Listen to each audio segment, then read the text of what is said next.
कल्पितमासनं हिमजले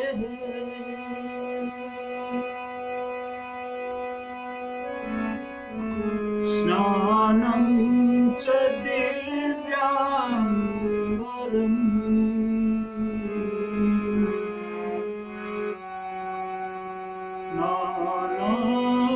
नानारत्न विभूषितं मृगमदो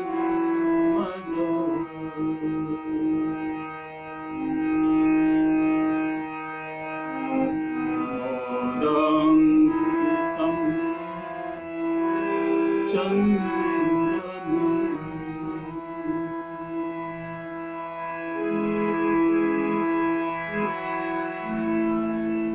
जाति चंपक बिल्वपत्र रचितं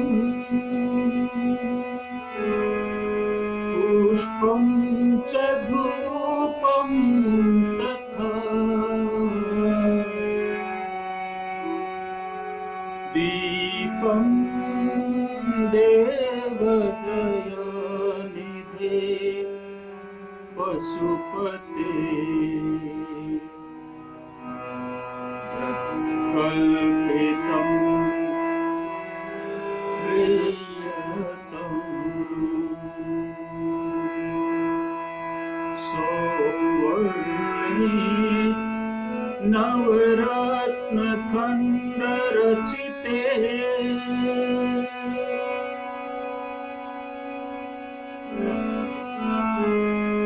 पात्रे घृतं पायसम् भक्षं पञ्चविधं पयोदधियुतं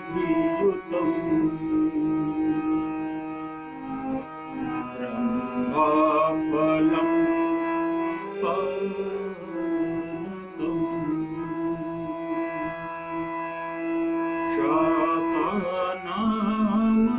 शाकानामयुतं जलं रुचिकरम्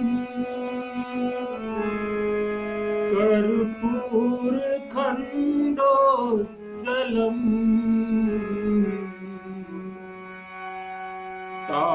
ताम्बूलं मनसा मायाविरचितं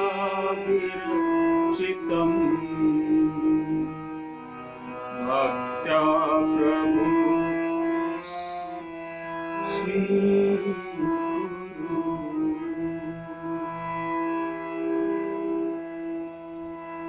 छत्रं चामर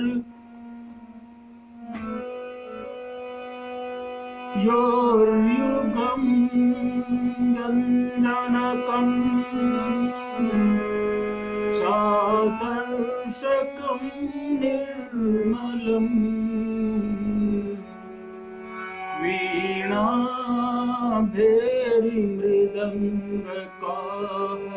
वीणाभेरिमृदङ्गकाहलकला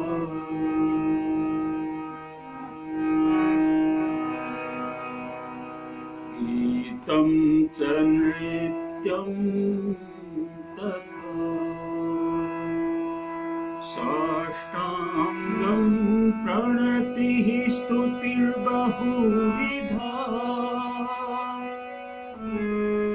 एतत् समस्तं मया संकल्पेन समर्पितं तव विभो पूजां गृहाण प्रभो।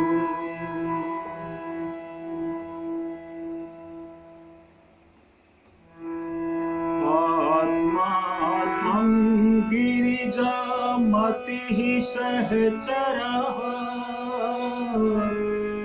प्राणः शरीरं वृद्धम्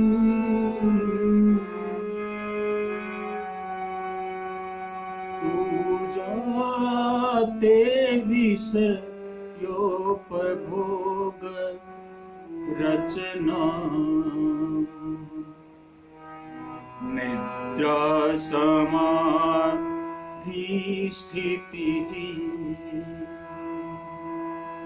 संचार है पदयोः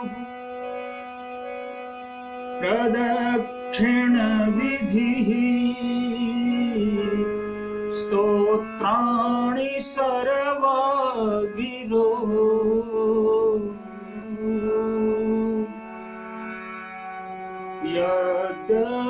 यद्यत्तम करोमि तत्तदखिलम्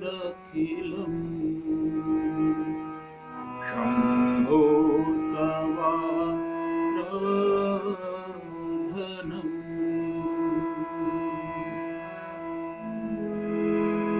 करचरणकृतं वा कायजं कर्मजं वा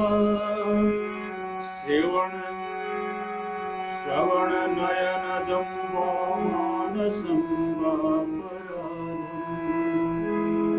विहितमविहितं वा सर्वमेतत् क्षमस्व। जय जय करुणाब्धे श्री महादेव शंभो। नमः पार्वती पतये हर हर महादेव।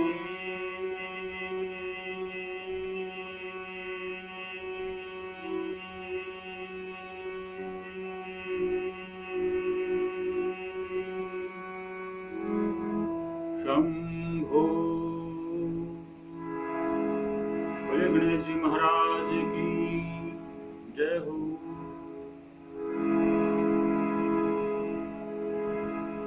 हे नर्मदेश्वर शांब सदा शिव भगवान की जय हो।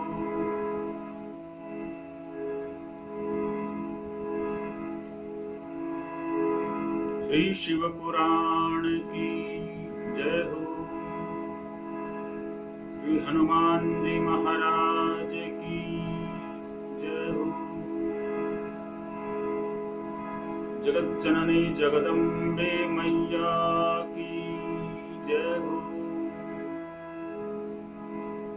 अपने अपने सद्गुरुदेव भगवान की जय हो। गंगा मैया की जय हो।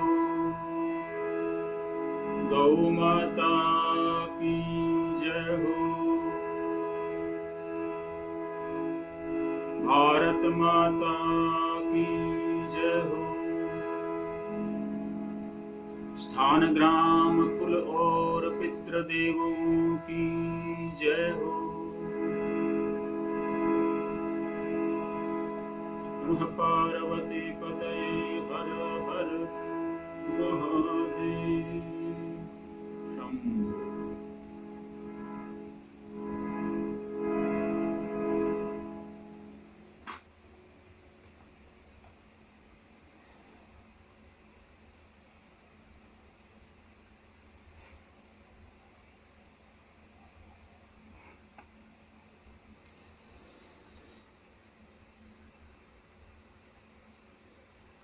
परम पावन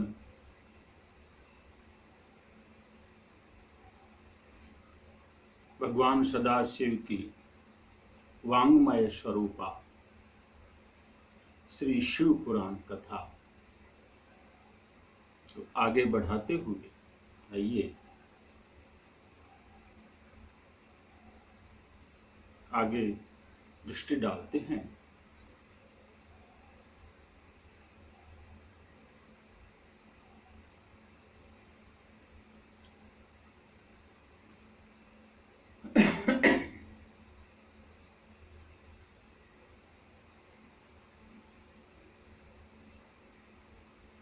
श्रोता कथा सुनने के अधिकारी। कथा कैसे सुननी चाहिए? मुख्य प्रश्न है कथा कैसे सुननी चाहिए, क्योंकि कथा सुनने का मुख्य उद्देश्य है कि कथा जिस उद्देश्य को लेकर रचित हुई है, कथा की रचना हुई है, वह लाभ जब तक कथा के श्रोता को नहीं मिलता तो श्रवण का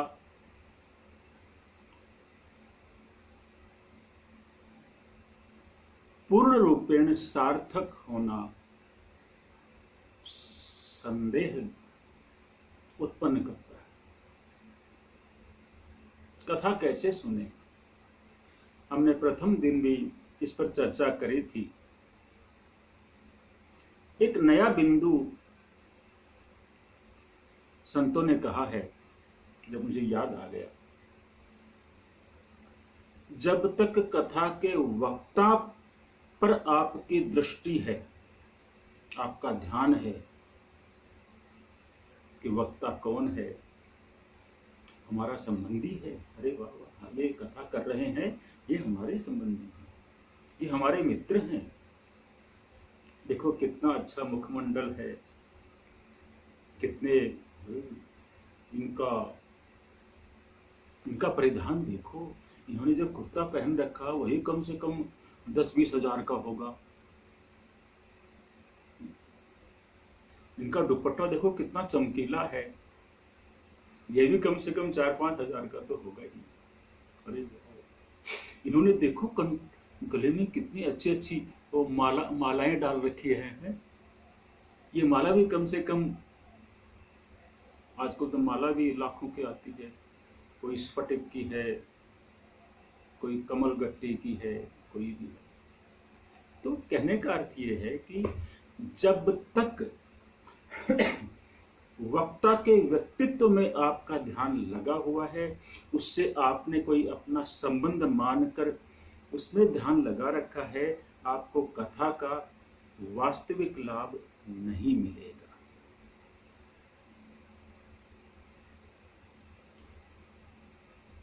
ये महाराज तो ऐसे कहते हैं, पता नहीं वो महाराज तो ऐसे कहते थे।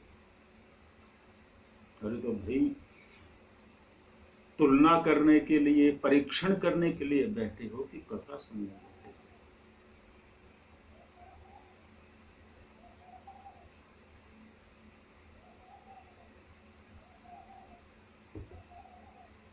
कुछ मित्रों के संदेश आए कि आप वैसे कपड़े पहनो, वैसे कपड़े पहनो, ये वो कंठी मालाएं धारण करो, थोड़ा सा वो चमकीला हो, थोड़ा सा वो हो, और इन झाड़ियों को थोड़ा साफ करो, ये करो वो करो, और भी। हालांकि ठीक है, उनका प्रेम है, फिर भी मैं बताना चाहता हूं कि इन झंझटों से निकलो। जैसे ये मैं बार बार भगवान के लिए भी कहते हैं संत कि भगवान कौन है, कैसे है, कहाँ है, क्या करते हैं, कैसे दिखते हैं, इन झंझटों में मत पड़ो। केवल ये रखो कि भगवान हैं और मेरे हैं, इससे अधिक भगवान को कुछ नहीं चाहिए। कथा में शब्दों पर ध्यान दीजिए, हो सके तो नेत्र बंद कर बैठो। ठीक है, ज्यादा अधिक देर बंद करने से निद्रा देवी का आगमन हो जाता है, खोल सकते हैं, लेकिन ध्यान आपका शब्दों में रहना चाहिए, वक्ता में नहीं। वक्ता प्रधान नहीं है, वक्ता प्रधान नहीं है। जैसे ये किसी मित्र ने ये लगाया है मेरे, ये जैसे ये है वैसे ही वक्ता है, यह भी एक साधन है, वक्ता भी एक साधन है, बस वक्ता का केवल इतना ही महत्व है। कोई महत्व नहीं है वक्ता का, कोई महत्व नहीं। जितना वक्ता आकर्षक बनकर बैठेगा उतना ही कथा में विघ्न पैदा होगा। मैं तो कहता हूं कि ये मर्यादा है, इसलिए धारण करते हैं, इसको भी उखाड़ निकाल कर फेंकने को मन करता है। तो सारांश यह है कि कथा के शब्दों में ध्यान लगाओ और वो सार को ग्रहण करने का प्रयास करें। राम नाम। आगे ब्रह्मा जी अपने पुत्र नारद जी से कहते हैं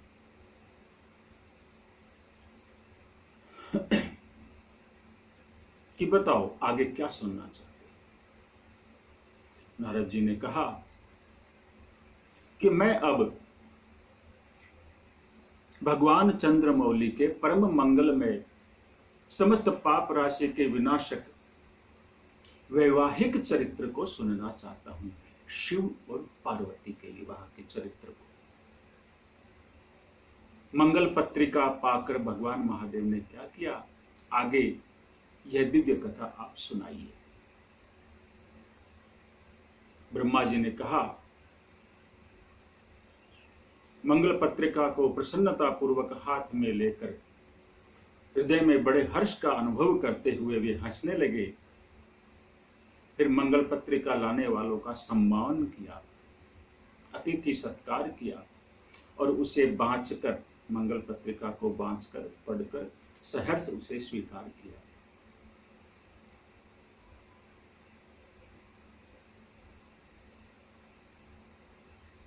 और कहा, आप लोगों ने मेरे शुभ कार्य का भली भांति संपादन किया है, मैंने विवाह स्वीकार कर लिया है, अतः आप लोगों को भी मेरे विवाह में आने का निमंत्रण है, आना चाहिए। भगवान शंकर का वचन सुनकर ऋषि लोग बड़े प्रसन्न हुए। उन्हें प्रणाम करके, उनकी परिक्रमा करके, अपने परम भाग्य की सराहना करते हुए अपने धाम को चले गए।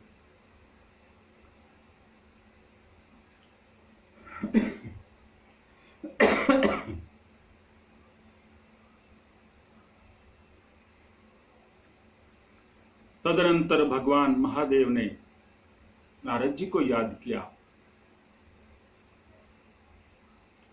नारद जी पधारे। भगवान ने कहा, नारद, तुम्हारे उपदेश से देवी पार्वती ने बड़ी भारी तपस्या की है और उससे संतुष्ट होकर मैंने उसे यह वर दिया है कि मैं पति रूप में तुम्हारा पानी ग्रहण करूंगा। हे नारद, पार्वती की भक्ति देखकर मैं उसके वश में हो गया हूं, इसलिए उनके साथ विवाह करूंगा।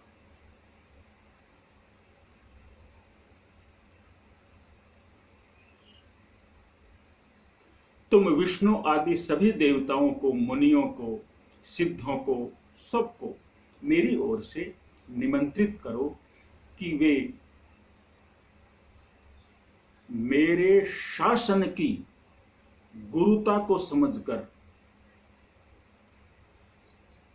अर्थात मेरी सर्वोच्चता, जिस शासन को मैं संभाल रहा हूं, जिस शासन पर मैं बैठा हूं, उस शासन की सर्वोच्चता को समझकर वे सभी सज धज कर अपने परिवार सहित विवाह में आए।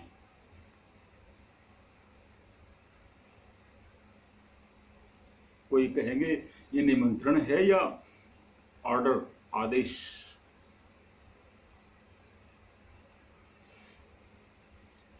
ब्रह्मा जी कहते हैं, भगवान शंकर के इस आज्ञा को शिरोधार्य करके, हे नारद, तुमने शीघ्र ही सर्वत्र जाकर उन सबको निमंत्रण दे दिया।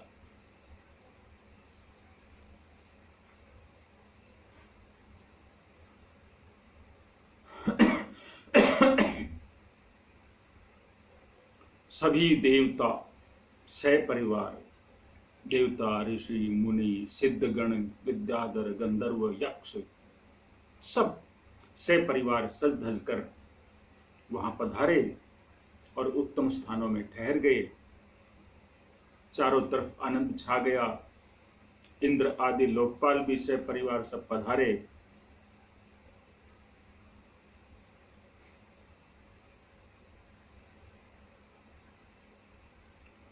तदनंतर भगवान शिव का श्रृंगार किया गया।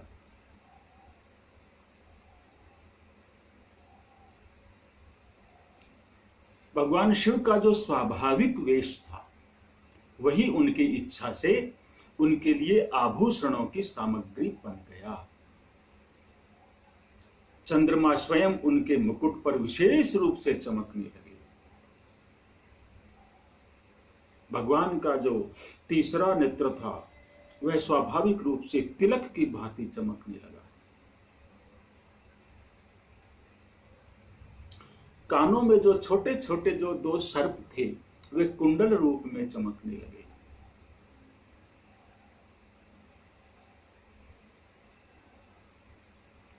पूरे शरीर में स्थान स्थान पर जो सर्प थे वे सभी उसी अंग अनुसार आभूषणों के रूप में चमकने लगे। शरीर में जो भस्म लगा हुआ था वह चंदन का राग बन गया।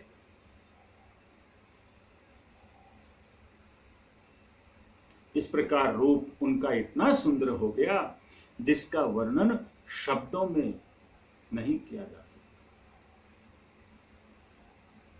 साक्षात ईश्वर तो वे थे ही। संपूर्ण ऐश्वर्य उनके शरीर पर दमकने लगा।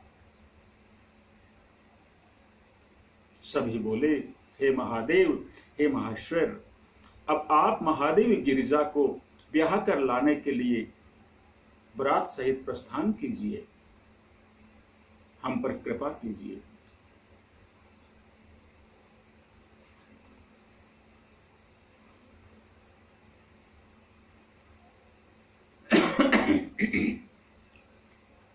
भगवान विष्णु ने कहा,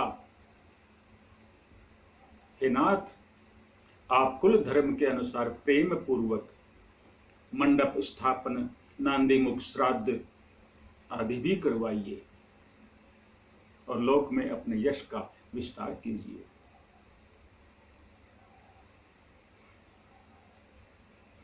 हे नारद, ब्रह्मा जी कहते हैं, भगवान विष्णु के ऐसा कहने पर परमेश्वर शंभु ने विधि पूर्वक सब कार्य संपन्न किया।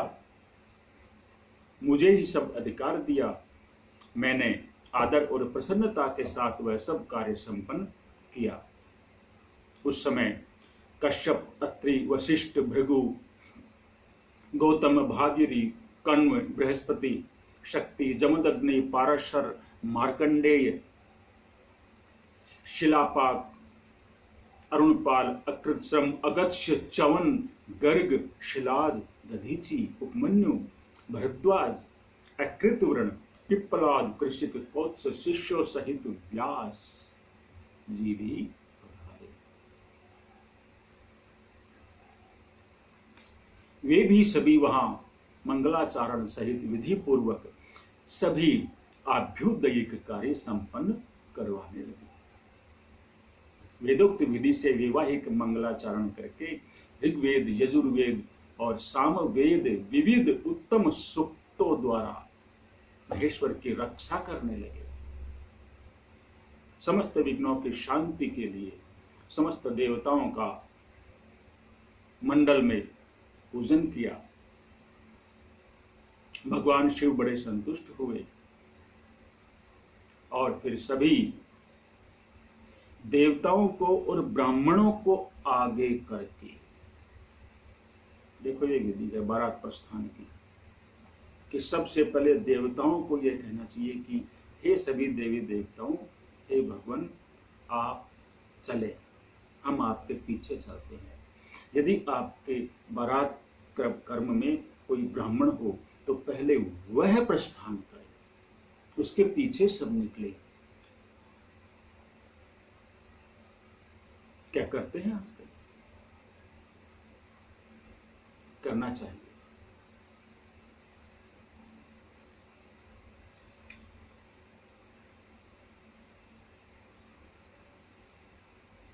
और गाजे बाजे गान और नृत्य के साथ सभी ने प्रस्थान किया।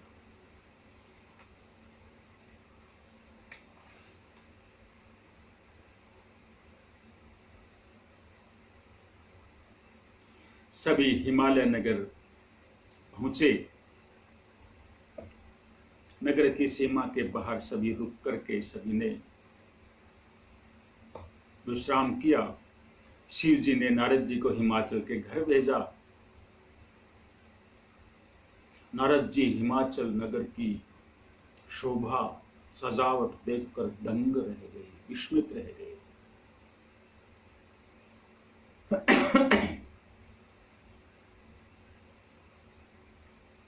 महाराज हिमाचल ने देव ऋषि नारद को बारात को बुला कर लाने के लिए भेजा और अगवानी के लिए मैनाक आदि पर्वत सभी और उनके सभी संबंधी सब आगे गए अगवानी के लिए।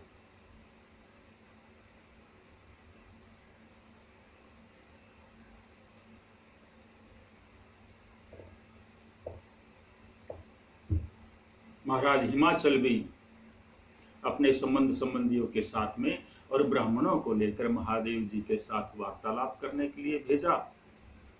स्वयं भी बड़ी भक्ति के साथ महेश्वर दर्शन के लिए पधारे। उनका हृदय अधिक प्रेम के कारण द्रवित हो रहा था। वे अपने सौभाग्य की सराहना करते थक नहीं रहे थे।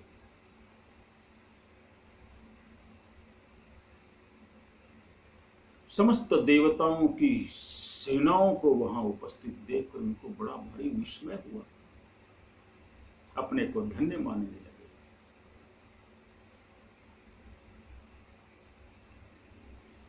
महादेव जी को महाराज हिमाचल ने प्रणाम किया, सदाशिव की वंदना करी। भगवान सदाशिव वृषभ पर आरूढ़ थे, मुख पर प्रसन्नता छा रही थी, संपूर्ण दिशाओं को प्रकाशित कर रहे थे।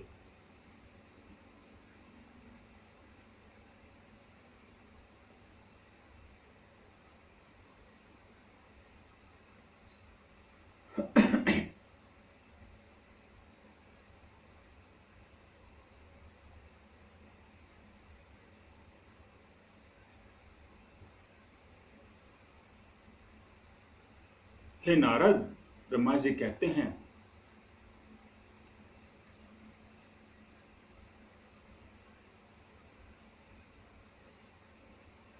कि इसके बाद महाराज हिमाचल अपने नगर को चले गए।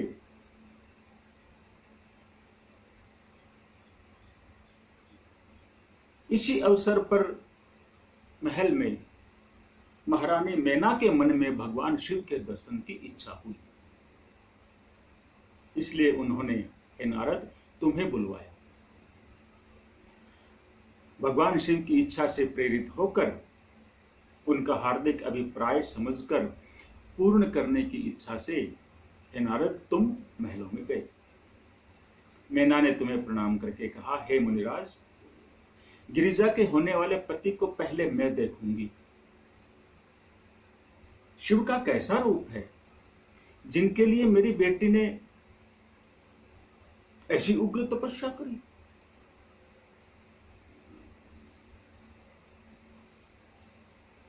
उस समय भगवान शिव ने भी मैना के भीतर के अहंकार को जानकर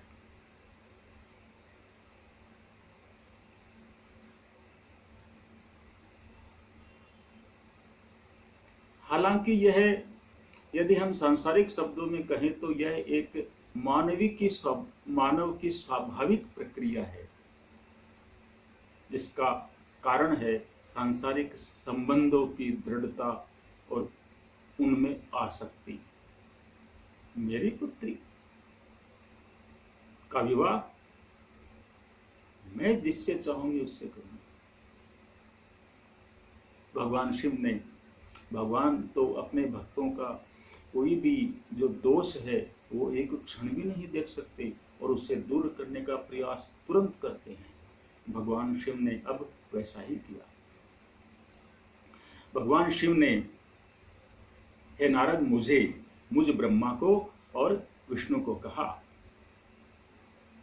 आप दोनों मेरी आज्ञा से देवताओं सहित अलग होकर गिरिराज के द्वार पे चलिए, अलग जाइए, अलग से देवताओं सहित।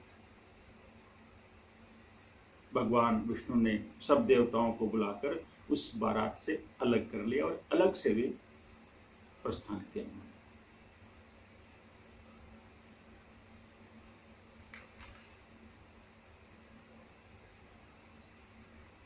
और केवल भगवान शिव और उनके गण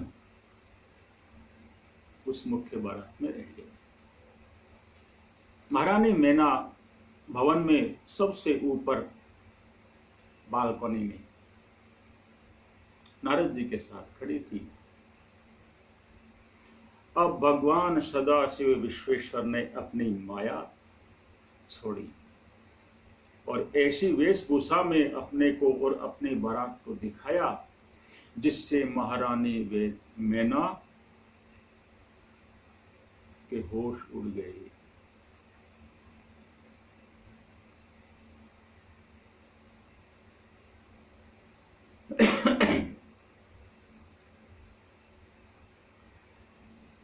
बारात से पहले भगवान शिव और उनके गणों से पहले सारे देवता पहुंचे, भगवान विष्णु पहुंचे।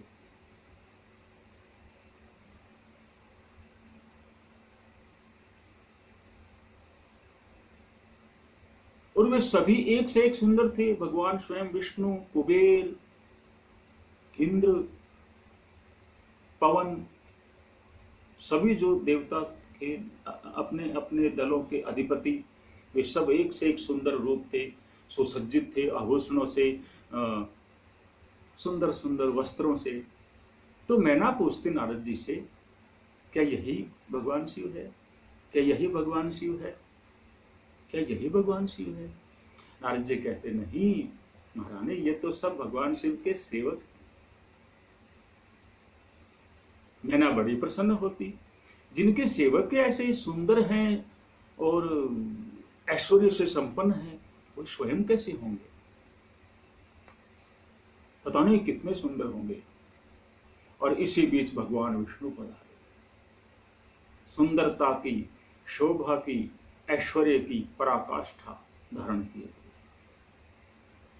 मैना ने सोचा, अवश्य ही यही भगवान शिव होंगे।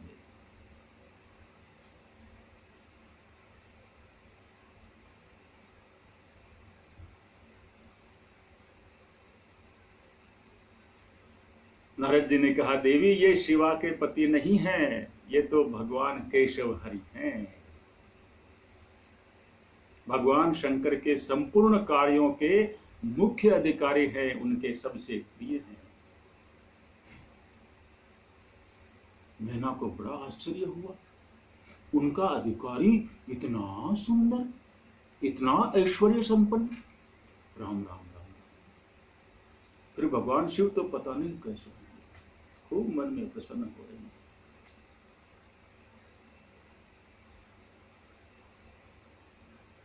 मन ही मन पार्वती की प्रशंसा करी, मेरी पुत्री ने कितने ऐश्वर्यशाली, कितने सुंदरतम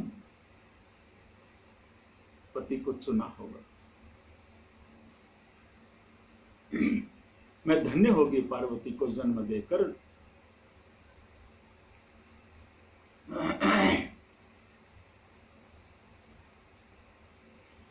मैना मन ही मन ऐसे सोच सोच कर प्रसन्न हो रही थी और इतने में ही भगवान रुद्र उनके सामने आ गए। सभी गण मैना के अहंकार को, उनका सबका रूप अहंकार को चूर्ण करने वाला था। भगवान शिव अपने आप को माया से निर्लिप्त, निर्विकार दिखाते हुए वहां आए। नारद जी ने मैना को शिवा के पति का दर्शन कराते हुए कहा, हे सुंदरी, देखो ये हैं साक्षात भगवान शंकर, जिनकी प्राप्ति के लिए शिवा ने घोर तपस्या करी थी। मैना ने भगवान महेश्वर की ओर देखा। वे स्वयं तो अद्भुत थे ही, उनके अनुचर गण जो बाराती, वे तो उनसे भी अधिक अद्भुत थे।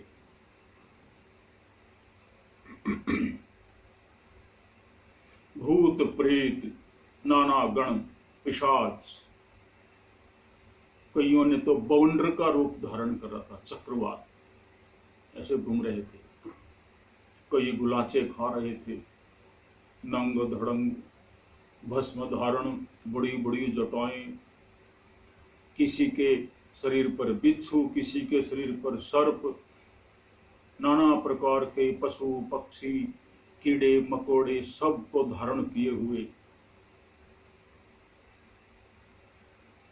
किसी के मुंह टेढ़े, कोई किसी की कमर टेढ़ी, बड़े विकराल रूप, किसी का मुंह दाढ़ी मूंछों से भरा हुआ, कोई लंगड़ा, कोई अंधा, दंड पास धारण किए हुए, कोई मुग्दर धारण किए हुए, विभिन्न प्रकार के अस्त्र शस्त्र, फरसे, तलवार, त्रिशूल, कोई डमरू, कोई सींग, कोई गोमुख बजा रहे थे। कितने ही गणों के तो सिर ही नहीं थे, बिना सिर के ही खाली धड़ चल रहे हैं, नाच रहे हैं। कहीं कहीं केवल मुंडी नाच रही है, धड़ नहीं है। भगवान शिव की महिमा। कितनों का धड़ तो आगे का भाग आगे, पर मुंडी पीछे उल्टी घूमी हुई।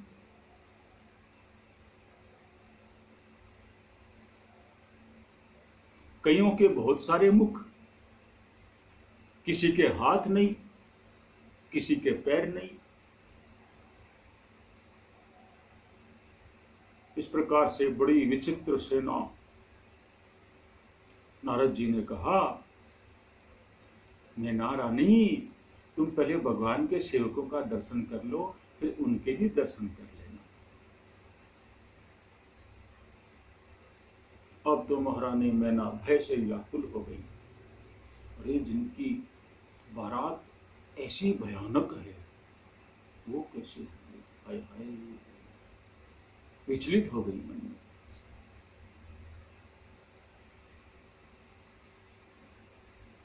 भगवान शिव वृषभ पर सवार थे, उनके 5 मुख थे, प्रत्येक मुख पर 3-3 नेत्र, सारे अंगों में भस्म धारण किए हुए, मस्तक पर जटा जूट चंद्रमा का मुकुट, 10 हाथ, एक हाथ में कपाल, बागंबर का दुपट्टा, पिनाक, त्रिशूल, आंखें भयानक, आकृति विकराल, हाथी की खाल का वस्त्र।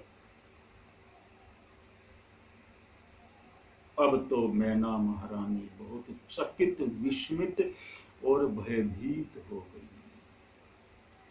कांपने लगी, बुद्धि चकरा गई। हे नारद, तुमने कहा महारानी यही भगवान शिव है। अब ऐसा कहते तो महारानी मैना को आए चक्कर, हवा के झोंके की भांति लता के समान लहराकर भूमि पर गिर पड़ी। हाय हाय, ये कैसा विकृत दृश्य है, मैं तो ठगी गई, मूर्छित हो गई। सखियों ने, स्त्रियों ने नाना प्रकार के उपाय किए, जल के छींटे दिए। धीरे धीरे गिरिराज प्रिया मैना होश में आई।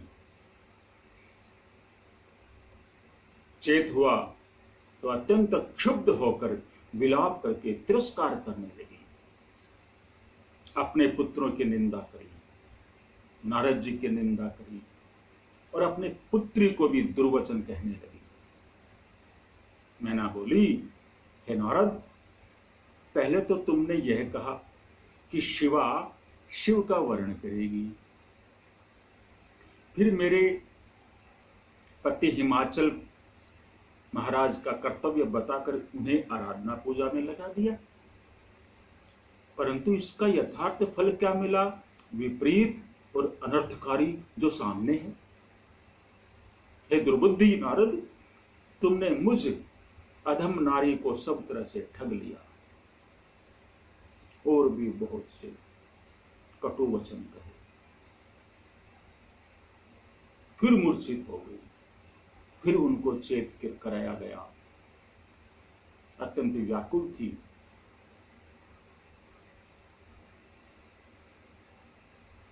फिर मैं पहुंचा। ब्रह्मा जी कह रहे हैं फिर मैं पहुंचा। मुझे देखकर नारद जी बोले, हे मैना महारानी, हे पतिव्रते, तुम्हें पता नहीं है वास्तव में भगवान शिव का रूप बड़ा सुंदर है, बड़ा मंगल है। यह उनका यथार्थ रूप नहीं है, यह उनकी माया है। तुम क्रोध छोड़ो और सब प्रकार से स्वस्थ हो जाओ, हठ छोड़कर विवाह का कार्य संपन्न करो। मैना ने कहा, उठो नारद, यहां से उठो और दूर चले जाओ मेरे सामने से। तुम दुष्टों के और अधमों के शिरोमणि हो। कोई विवाह नहीं होगा यहाँ पे।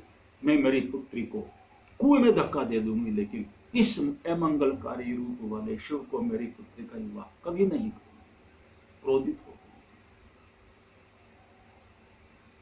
मातृशक्ति है, मातृशक्ति। स्त्री क्रोधित हो जाए, जगत जननी है। किसका साहस जब सामने आ जाए, घरों में देख लो, मातृशक्ति है। इसीलिए देवताओं में पितृ देवो भव से पहले कहा जाता है मातृ देवो भव। पितृ बाद में है, आचार्य भी बाद में है, पहले मातृ देवो भव। नमन है मातृशक्ति को। सभी देवता, दिक्पाल, इंद्र आदि, ब्रह्मा जी आदि सभी आए। सभी ने उनको समझाया कि नारद सत्य कह रहे हैं, यह इनका वास्तविक स्वरूप नहीं है।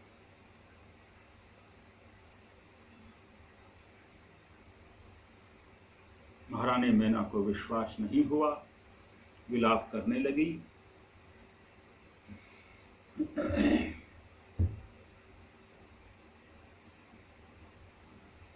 सप्तऋषियों ने भी आकर समझाया।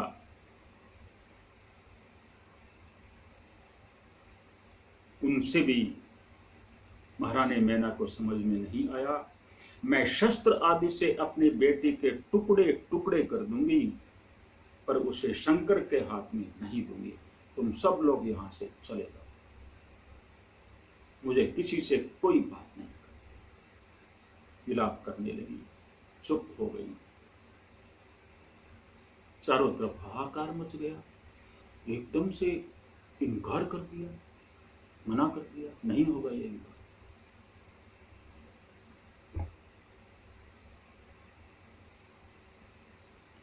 महाराज हिमाचल भी अत्यंत व्याकुल होकर वहां आए। उन्होंने भी बहुत प्रकार से समझाया, उनको भी मना कर दिया। कहा, हे नाथ, आप अपनी पुत्री पार्वती के गले में रस्सी बांधकर उसे बेखटक पर्वत से नीचे फेंक दीजिए, मुझे कोई दुख नहीं होगा। लेकिन यदि ये विवाह हुआ तो फिर जो भी परिणाम होगा उसका उत्तरदायित्व तो आपका होगा।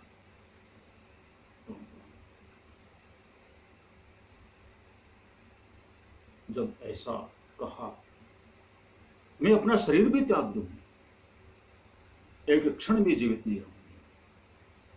तब स्वयं पार्वती मैया ने आकर और रमणीय वचन कहे, मां, तुम्हारी बुद्धि तो बड़ी शुभ कारक है, इस समय विपरीत कैसे हो गई?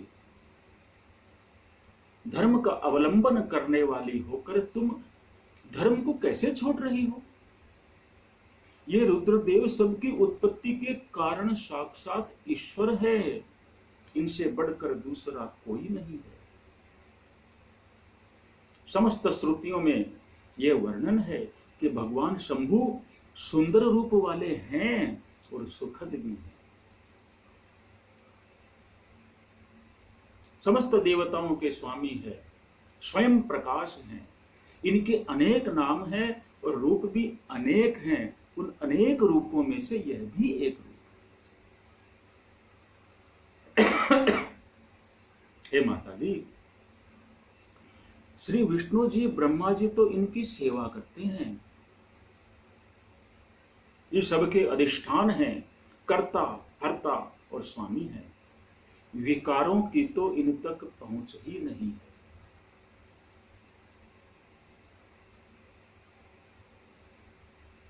इससे बढ़कर सुख की बात और क्या हो सकती है।